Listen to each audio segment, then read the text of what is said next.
The Night the Hunter is widely regarded as a classic thriller. The directors conform to the expected conventions of the genre to fulfill the audience's expectations. Firstly, it creates suspense, tension, and excitement for the audience, as is intended in a thriller film. Secondly, it features a misogynistic male, namely Harry Powell. Thirdly, like many thriller films, the antagonist has a hidden identity that is slowly revealed throughout the film. Finally, there are often close-ups of the protagonist, John Harper, whereas there are often silhouettes of Harry Powell. However, it has some characteristics of film noir. Firstly, it is black and white. Secondly, there is a character who has a problem with alcohol, seen in Uncle Birdie. This shows that Lawson was a director willing to essentially merge two genres together. The target audience are people who have read the novel, those who are interested in drama and film noir, and those who know Charles Lawton. This film was not intended to be a bestseller amongst the general population, but instead amongst more upper-class film fans. Furthermore, it was aimed at those who were not overly religious, as its portrayal of Christianity is definitely negative. However, Lawton's intention could have been to influence the people of West Virginia, where it was filmed, to think differently about religion and possibly become more secular. The Night of the Hunter was Charles Lawson's only credited feature film.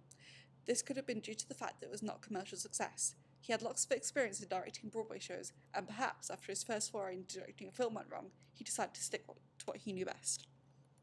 The film itself was produced by MGM, one of Hollywood's biggest production houses, and the budget was approximately £750,000 to £795,000. This was a large budget for the time period, and shows the faith that MGM had in the film, as production companies do not often invest in a film unless they are absolutely sure it will succeed. Since The Night of the Hunter was not a commercial success, they would not have wanted to invest in Lawton again, and this could have been a factor in him not directing another film. In 1955, many of the top 10 grossing films were based around the Second World War. America was not alone at this conflict, and people were fascinated by it. Disney's release, Lady and the Tramp, was incredibly popular too. Also successful were musicals, biopics, and of course Hollywood's famous bombshells, in this case Marilyn Monroe in The 7-Year Itch. Perhaps Night of the Hunter was not a great commercial success because it simply did not fit in with current trends. It had none of the things that people wanted to see, therefore it did not sell. Another factor affecting its popularity was a representation of religion. America was, and still is, a deeply religious country. Any negative portrayal of religion, and America in itself, would not sit well with the public. This was especially true because at the time they were going through the Cold War, their values were being threatened by Soviet expansionism, and so any film that portrayed them negatively would be panned by the public. The director's intention in Night of the Hunter was to openly challenge people's perception of criminals. Ben Harper robs $10,000 and kills 2 people at the beginning of the film. This is obviously a terrible thing to have done, however, we empathise with him, as he was only stealing to benefit his children. This positive representation of robbers would not have been received well by audiences, therefore this is another factor inhibiting the film's commercial success. The narrative style is linear. The director's intention with this is to make us engage with the characters and story more, as we are experiencing the events as they do, which makes the story more exciting. An example of this is when Harry is looking for the children and they are trying to avoid him. The narrative is also omniscient, and as with linear, leads an audience to be more engaged with the story and characters. An example of this is when we discover Willow's body at the same time as Uncle Birdie does. It heightens the shock factor of the event. There are several character types shown throughout the film. In Harry Powell, we can see the helper, the false hero, and the villain. To the people of the town, he is the helper, as he is a preacher that has saved them from sin. To Will Harper, he is the false hero. He came into her life claiming to be a saviour, but then his true motives became apparent. To John, he is the villain. Throughout the film, he has been nothing but an evil presence and represents a genuine threat to the lives of him and Pearl. This makes John the hero, as there is typically a struggle between hero and villain, and Harry Powell is the villain. There are 2 clear examples of binary oppositions. The first is individual versus community, and is shown through Harry Powell, as he is the complete outsider to the established community, and throughout the film, he tries to win them over so they do not guess his true motives for being there.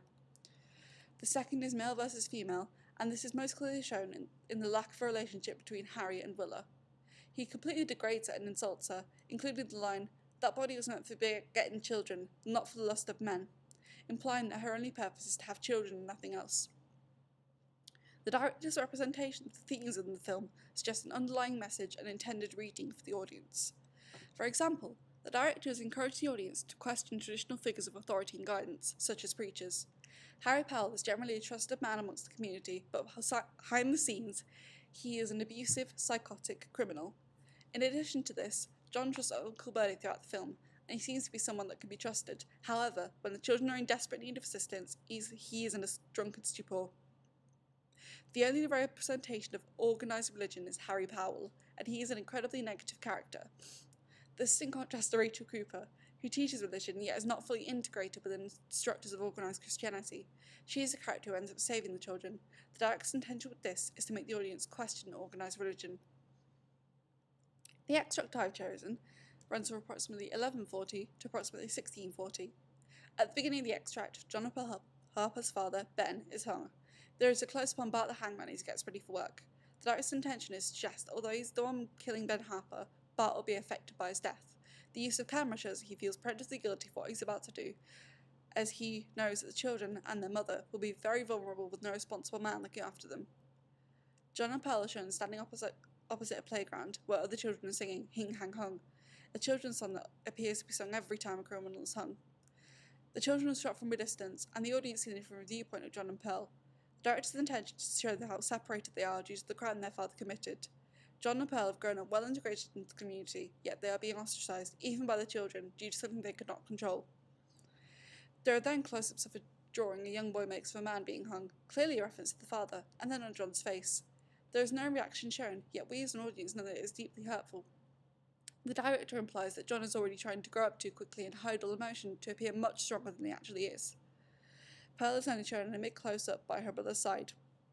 The director's intention is to signify the fact that she is too young to understand the gravity of her current situation, and now that her father is dead, her brother will have to explain everything to her when the time is right.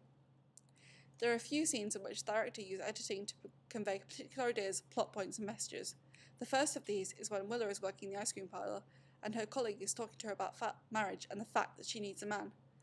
Every time she denies it, or tries to protest, it cuts to a close-up of a steam train barreling down the track.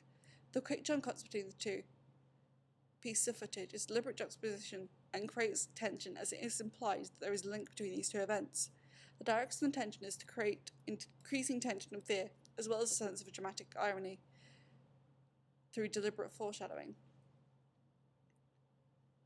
The second of these is at the beginning.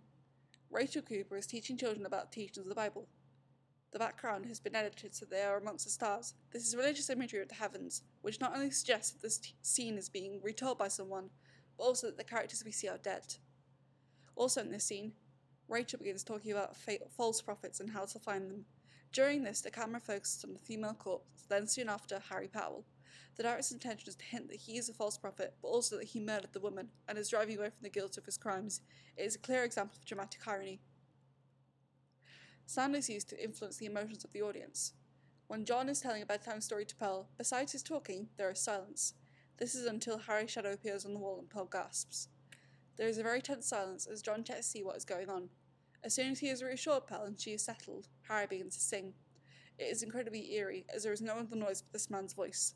The director's intention of this scene is to put us directly into the shoes of the children as they slowly begin to fear Harry Powell. There is a recurring musical motif throughout the film, which usually appears when Harry is about to do something, for example when the train is barreling down the track. The director's intention is to subliminally influence the audience's subconscious. Every time that motif is heard, it instills fear because of the events that have followed it throughout the film. In Uncle Bertie's cabin, both characters in the scene have part of their face partially hidden in darkness. The director's intention of this is to show that both characters are troubled. Uncle Bertie, being old and only visited by John, is troubled by loneliness. John's troubles are the secret of where his father hid the money, the promise to guard Pearl with his life, and the complete stranger who is standing right outside his house. The cabin itself is filled with shadow to reflect the dark and difficult times that both characters have found themselves in, and also to show the fact that death is approaching, looming over the whole storyline. Hard lighting is also used on the character of Harry Powell, making half of his face appear in darkness and half appear in light. This is to reflect the somewhat split character of Harry Powell and the fact that he is two different people depending on who is with him. Pearl is seen carrying a doll in her right hand. This is to represent her childlike innocence and the obvious fact that she is still a child. Additionally, the director's intention of showing the doll this early in the film is to subtly hint to the audience that it will soon become an important pop group.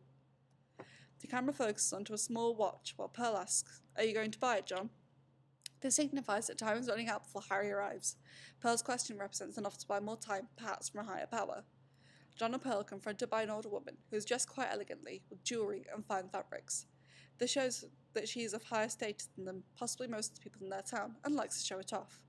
However, since the setting of the film is the Great Depression, the director's intention is to suggest that these could be the only fine things this woman has left, and so she could be clinging onto them to remember the good times. The children themselves are dressed very simply. John is dressed like a miniature adult, representing the fact that he is being forced to grow up too quickly. Pearl is dressed in typical little girl's clothes, again highlighting that she is an innocent child. The old woman insults their mother and father, obviously meaning to provoke reaction. Pearl scowls at her, representing her childish oversensitivity and tendency to overreact. John, however, stays stoic and does not react, representing the typical male tendency to hide emotions.